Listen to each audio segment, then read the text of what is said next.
Hello, everyone. So, I've been really busy, but so have the lonely men. I have gotten so many comments, and they just keep coming in. And so, I'm only picking like the ones I find really funny to share with you guys. And I've been really busy this week because my daughter is performing in her high school production. So, yeah, there have been like so many comments, but let's get into it. Okay, first comment. This guy wrote, "You are correct about men not seeking emotional support from other men, but you are completely wrong in blaming that on patriarchy and sexism. Men do have the ability to seek comfort in other men platonically, but it doesn't have the same positive effects on us that it seems to have on women. Plus, simply crying it out with your bros usually doesn't make you feel any better. And this is because men are more solution oriented than rather than emotionally oriented, and thus we don't feel any better if our problems aren't actually solved. The real sexism in society refuses to view the lack of male sexual activity as the public health crisis that it truly is. The internet has unfortunately turned this into a man versus woman culture war, but it's a legitimate societal issue that both genders should want to address. If you have any male, female members, little brothers, nephews, cousins, etc., then many of them are going to be negatively impacted by this. They will probably never say anything to you, so you'll never know 100%. But just statistically speaking, if you have 10 young male family members, then about 5 of them are going to be single male incel types that are lampooned on the internet. All right. So, okay, so there's so many men that think men don't have emotions, like men are not emotional. And that's not true. You guys have emotions and you can be comforted by somebody listening to you talk it out. So, yeah, it does make a difference to talk to your bros or cry it out with your bros. You will feel better. Now, the other thing is, women also feel a lot better if their problems are solved. Emotional support doesn't mean your problems get solved. It means that somebody is lending you a listening ear while you're going through some difficult times. And yes, it's helpful. It's helpful to talk out your emotions. But this guy actually believes incels, and let me just break this down. The lack of sex that men are getting, or rather incels are getting, is not a public health crisis. I thought that was hilarious because there are men having sex with women. There's a lot of men that get to have sex with women, and there's men who are having sex with each other. So it's not a public health crisis. There are men having sex. Incels are not having sex because incels don't know how to behave socially, and they have put themselves in that position. They could ask the men who are successful with women how to modify their behavior, but they don't want to do that. They just want to conquer women and make women have sex with them because they're men. It doesn't work like that. Like, it is not a public health crisis. Now, incels are a safety crisis because a lot of incels are violent. So that might be a public health crisis, but your lack of sex is not a public health crisis. It's hilarious that you think it is, though. All right, next up, let's see what else crazy came in. All right, this guy wrote on my video about patriarchy the definition. I agree, some men may not understand what the word means. However, you still don't know the proper meaning. Men ask that question because most women have their own definition. It's probably not to troll you. Plus, you are reading a modified definition.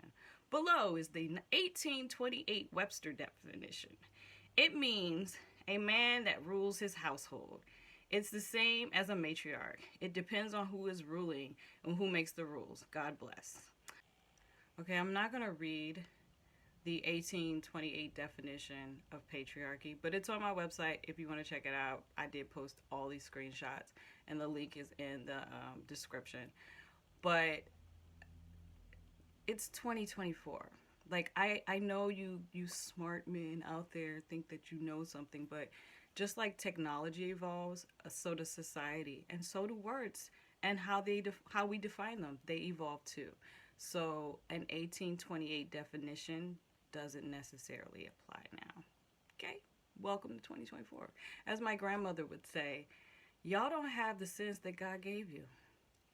Anyway, speaking of my grandmother, this person wrote, "What would your grandmama say knowing you got your cleavage out on camera for the whole ocean of lonely men to see?" Well, filthy peasant, my grandmother would say, "Why are you looking at what you can't have? You will never have it. You'll never see it, or you'll see it, but you'll never touch it. It will never be accessible to you." So that's what she would say. Um, you know, just FYI, I come from a family of women who are known for their attractiveness and their sharp wit. So that's what she would say. All right, next. This guy wrote, "Oh, good. So then you realize we don't live in one of those." He was referring to a patriarchy. "You know, because we elect women into leadership roles too. You know, because women have every right and ability that a man does.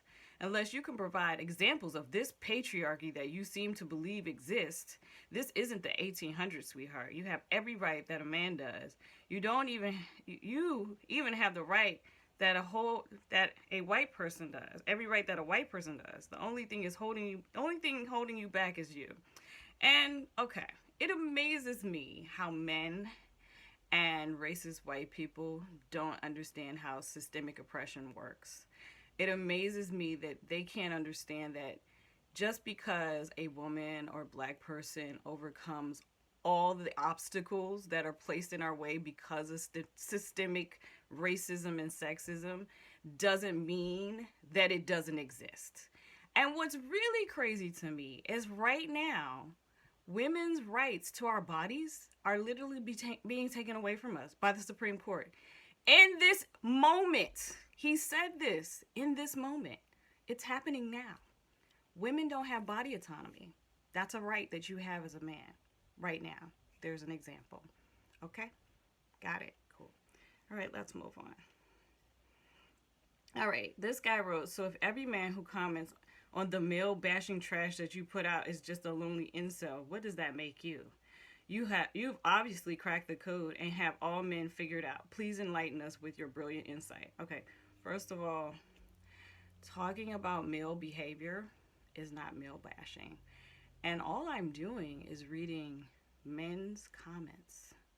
So if I'm reading comments that men write and you call it male bashing, then y'all are bashing yourselves. Okay, that's what you're doing. So, and what does it make me? Oh, what does that make me? It makes me attractive. That's what it makes me. Because y'all are here. You can't help yourselves. Okay, cool.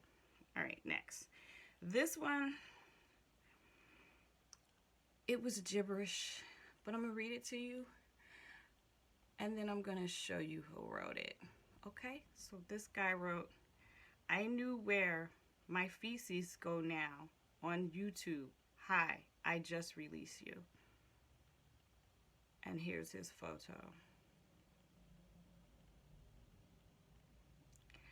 Yeah, I got nothing. But I wanted to share that with you, okay? I wanted to share it. I don't even know where to go with that, but I thought it needed to be seen. All right. Anyway, I will do this again as soon as I can. I hope you guys like and subscribe. Make sure you check out my blog. The link is always in the description. And here's another hilarious moment going through and analyzing Lonely Men's comments. Of course, I'm sure I'm going to get some more.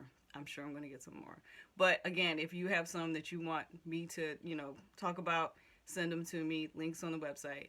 Anyway, peace, guys.